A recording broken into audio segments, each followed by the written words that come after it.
Sebenarnya kotoran telinga itu awalnya adalah zat-zat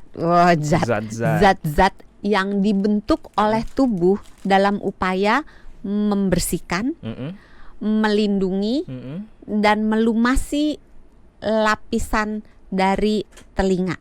Oke. Terutama liang telinga dan daun telinga. Nah, kenapa disebut kotoran telinga?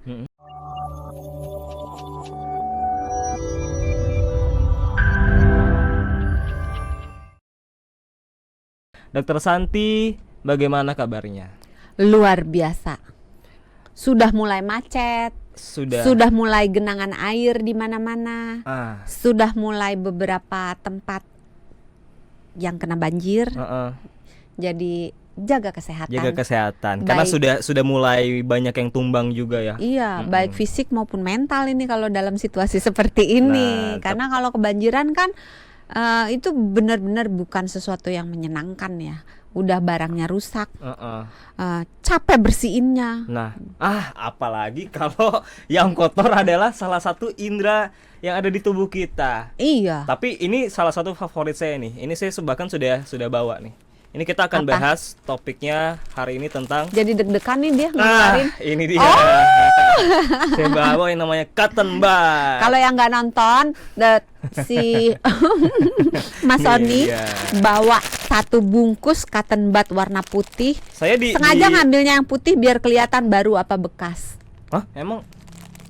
Kok bisa ketahuan yang bekas sama yang baru yang mana? Lah kalau warnanya kuning nggak ada yang warna kuningnya. Ada dong. Ini saya sampai menyediakan di laci meja saya loh dok, cotton bud, karena bagi saya kalau kuping sudah gatal harus wajib untuk dibersihkan. Karena ada juga orang sebagian yang kalau kuping gatal dibiarkan aja. Udah ntar juga nggak gatal. Digaruk. Atau digaruk aja dikorek-korek gitu. Atau di gosok-gosok aja. Atau masukin sesuatu. Nah, masukin apa? Sendok. Masa masuk nggak muat ya. Sulap dong jadinya. Kita bakal bahas soal itu dok. Kuping apakah perlu dibersihkan atau enggak sih? Atau kalau orang bahkan ada yang setiap hari dok kupingnya dibersihkan. Ada satu dari karyawan Sonora. Gak usah disebut namanya. Gak usah disebut namanya. Pokoknya tapi semua mengarah ke mata, mengarah ke satu orang spesifik. Kita sudah tahu siapa dia. Sudah tahu ya. Setiap hari dok dia bersihin terus minta ke saya lama-lama juga cotton bud ya. Makanya disiapin gitu di kantor. Nah iya. Tapi kita akan bahas dulu spesifiknya tentang kotoran telinga. Sebenarnya apa sih itu kotoran telinga dok? Apakah memang itu benar-benar kotoran atau apa itu sebenarnya? Sebenarnya kotoran telinga itu awalnya adalah zat-zat yang dibentuk oleh tubuh dalam upaya membersihkan, melindungi, dan melumasi lapisan dari telinga. Terutama liang telinga dan daun telinga. Nah, kenapa disebut kotoran telinga? Karena ketika dibuat si lapisan tersebut dan bersama dengan kulit-kulit yang ada di liang telinga dan di daun telinga lama-kelamaan akan kotor oleh misalnya debu, oleh misalnya bakteri-bakteri atau virus-virus yang mungkin nyangkut di situ gitu kan, atau mungkin kadang-kadang ada binatang atau serpihan-serpihan apapun yang bisa masuk melalui udara ke dalam telinga dan itu ditangkap oleh rambut-rambut halus yang ada di situ, yang ada di daun telinga dan liang telinga. Kemudian diperangkap juga oleh selapis minyak yang ada di permukaan kulit kita, yang di liang telinga dan daun telinga itu sama kayak yang di kulit wajah dan kulit seluruh tubuh kita. Jadi ada minyaknya dan ada kelenjar keringat yang mengeluarkan semacam keringat. Tapi kalau di tempat lain itu keringatnya bercucuran, kalau di situ keringatnya itu mengandung anti mikroba, anti bakteri dan anti jamur. Berarti keringatnya berguna dong? Iya, bukan keringat, cairan yang cairan keringat pelembab lah. Tapi gitu. Bukan keringat secara harfiah kalau habis olahraga gitu enggak ya?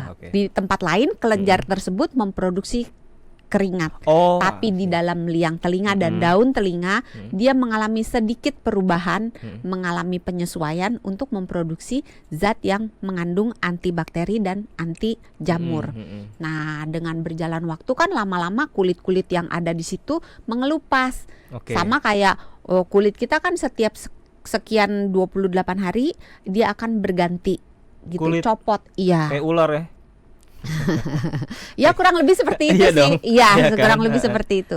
Nah, dengan bersamaan dengan si kulit matinya ini terangkat, bersamaan dengan minyak-minyak yang ada, kotoran-kotoran yang ada, terbentuklah kotoran telinga. Kotoran telinga. Iya. Oke, jadi itu tuh adalah bentuk akumulasi dari berbagai macam zat yang sudah apa ya? Mungkin bahasa bayinya sudah mulai tidak Iya, diperlukan. Iya, Gitu. betul. Jadi ketika sudah tidak diperlukan, udah jadi sampah gitu ya istilahnya. Udah, dadah gitu ya. Iya. Beres deh akhirnya. Udah deh. Belum kan Belum. belum dijawab pertanyaannya. jadi kalau ditanya kenapa tubuh kita memproduksi kotoran telinga ya karena itu ya zat-zat itu. Ada fungsi yang tidak sekedar cuman buat ngotorin telinga doang gitu. Tapi kalau itu dibiarkan, apa yang akan terjadi, Dok? Tanpa dibersihkan. Sebetulnya telinga kita mempunyai mekanisme membersihkan sendiri, self cleaning. Loh, siapa yang ngebersihin?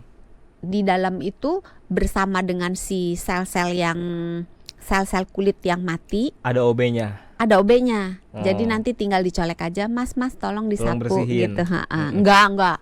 Jadi bersamaan dengan mengangkatnya sel-sel kulit mati itu, bersamaan dengan mungkin kita gerakan mengunyah, atau mungkin pas kita tidur secara gravitasi gitu. Sel-sel tersebut bisa juga dibantu keluar oleh rambut-rambut yang ada di dalam liang telinga, dan itu dia jatuh sendiri keluar. Loh, bentar. Tadi salah satunya dengan cara kita mengunyah-ngunyah. Kalau Tapi ngunyah kan secara yang tidak langsung gerak ya. rahang, kenapa jadi kuping Di yang bisa dalam- terangsang? Gerakan rahang akan memicu area kuping bergerak dikit di dalamnya. Emang saling menyambung, Dok, rahang dengan si telinga Dokter ini? THT apa? Telinga, Telinga, hidung, telinga. tenggorokan. Oh iya, telinga. Kan ada dua, telinga, Iya hidung, benar telinga. juga ya. Karena telinga gini, telinga kanan, hidung, telinga kiri gitu. Emang agak lain emang. Film dong agak lain. Agak lain emang. Kita nggak dibayar, jangan promo. Iya. Sorry. Oke, tadi apa bahasannya? Oh, ini Telinga apa? kiri, telinga kanan. Bukan.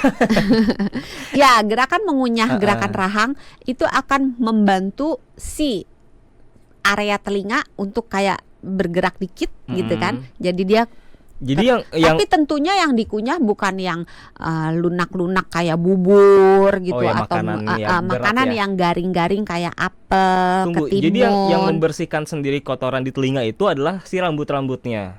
Rambut-rambut semuanya kecilnya. ada beberapa mekanisme yang terjadi di situ. Jadi Oh. bisa karena selaput sel-sel kulitnya mati, kemudian dia ngangkat Oke. gitu. Karena kalau yang mati kan selalu terpisah dari yang jaringan hidup. Maka dia akan kayak dalam tanda kutip kayak naik ke atas gitu loh. Terus terpisah jarak gitu. Oke. Terpisahkan oleh jarak. LDR. Terus dia akan mengelupas dan copot keluar. Tadi kan salah satunya adalah dengan mengunyah, Ya. bisa merangsang, Membantu ya. lebih tepatnya si kuping zat-zat yang ada di kuping untuk membersihkan sendiri. Tapi selain itu, Rambut-rambut itu tadi- kita mengunyah, gimana caranya mengeluarkan sendiri? Ya udah keluar sendiri aja. Dia gitu. keluar sendiri. Tanpa kita harus Tidak perlu. ngapa-ngapain. Untuk sebagian besar orang. Oh, oke. Itu terus kotorannya jatuh sendiri gitu, Dok? Iya, kadang-kadang kita berasa pluk ada yang jatuh, kadang-kadang Emang kelihatan iya? kalau bajunya, iya, kalau bajunya misalnya hitam, iya apaan tuh putih-putih gitu.